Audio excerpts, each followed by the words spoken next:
Hello दोस्तों। अब इंसान के अस्तित्व का सबसे बड़ा कोई करिश्मा है तो वो ये बात कि वो पेंटिंग बना सकता है। अब आप कहेंगे इतनी छोटी सी बात को करिश्मा क्यों कह रहे हो? अरे भैया, इतनी छोटी सी बात नहीं है। करिश्मा इसलिए क्योंकि पेंटिंग बनाने के हुनर के कारण ही हम उन सभी इवेंट्स को जो हमारे सामने घटित हो रहे हैं एक शक्ल दे पाते हैं, जो हमारे आगे आने वाली जनरेशन्स के लिए एक पाथ का काम करता है। क्योंकि अगर पेंटिंग्स ना होती तो हम कैसे जान पाते कि हमारा कल क्या था, आने वाला कल क्या होगा और आज क्या है। तो आइए इसी बात के साथ जानते हैं हमारे पूरे 1000 साल के इतिहास में दुनिया के जो सबसे बड़ा पेंटर हुआ उसी के बारे में कुछ मज़ेदार फैक्ट्स। अब आप पूछेंगे भला वो कौन है, तो खुद गेस कीजिए। चलिए मैं ही बता देता हूँ। उस व्यक्ति का नाम है लियोनार्डो डा विंची। सन 1452 में आज के इटली में जन्मे लियोनार्डो डा विंची असल में अपने माता पिता की जायज़ यानी कि लेजिटिमेट संतान ना होकर के नाजायज़ संतान थे। जी हाँ, और यही कारण था कि उनके नाम के पीछे लगा विंची उनके पिता के द्वारा दिया गया नाम नहीं है, अपितु इटली के ही एक शहर का नाम है जिन्हें उन्होंने अपना सरनेम बनाने का फैसला किया। और शायद यही कारण था कि विंची अपने जीवन में कुछ ज़्यादा फॉर्मल एजुकेशन प्राप्त नहीं कर पाए।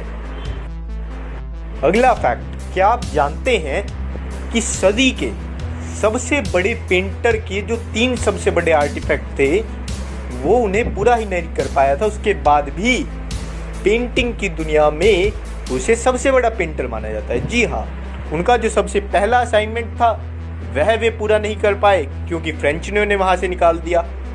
दूसरा जो असाइनमेंट था वह भी पूरा नहीं हो पाया, जिस पे उन्होंने 17 साल लगाए अपने जीवन के, क्योंकि तब यूरोप में गृह युद्ध छिड़ गया और वह स्टैचू जिन्हें बनाने में उन्होंने अपना आधा जीवन खपा दिया वो फोर्सेस के द्वारा डिस्ट्रॉय कर दिया गया।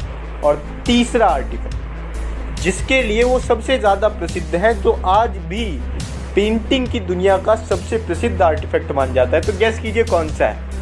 जी हाँ, मोनालिसा। आप सब शायद जानते ना हो, मोनालिसा भी एक अधूरा आर्टिफैक्ट है, वे उसे भी पूरा नहीं कर पाए। लेकिन अपने आर्टिफैक्ट्स में इतना अधूरापन छोड़ने के बाद भी जो संपूर्णता वो अपने आर्टिफैक्ट्स में ला पाए, यही कारण है कि आज भी विंची के बनाए गए आर्टिफैक्ट्स की कोई तुलना नहीं हो पाई। तो उम्मीद है दोस्तों इस महान पेंटर के बारे में जान करके आपकी नॉलेज में भी कुछ बढ़ोतरी हुई होगी, और अगर ऐसा हुआ है तो यकीन मानिए हमारे लिए इससे ज़्यादा खुशी की बात और कोई नहीं है। इसी बात के साथ हम आपसे विदा लेते हैं, इस वादे के साथ कि दोबारा फिर आएंगे आपकी नॉलेज को बढ़ाने के लिए। और आपसे भी एक गुजारिश करते हुए कि वो जो बेल आइकन है उसे दबा दीजिए और साथ ही साथ इस चैनल को सब्सक्राइब कीजिए ताकि आपकी नॉलेज का पिटारा यूँ ही बढ़ता रहे। ओके दोस्तों।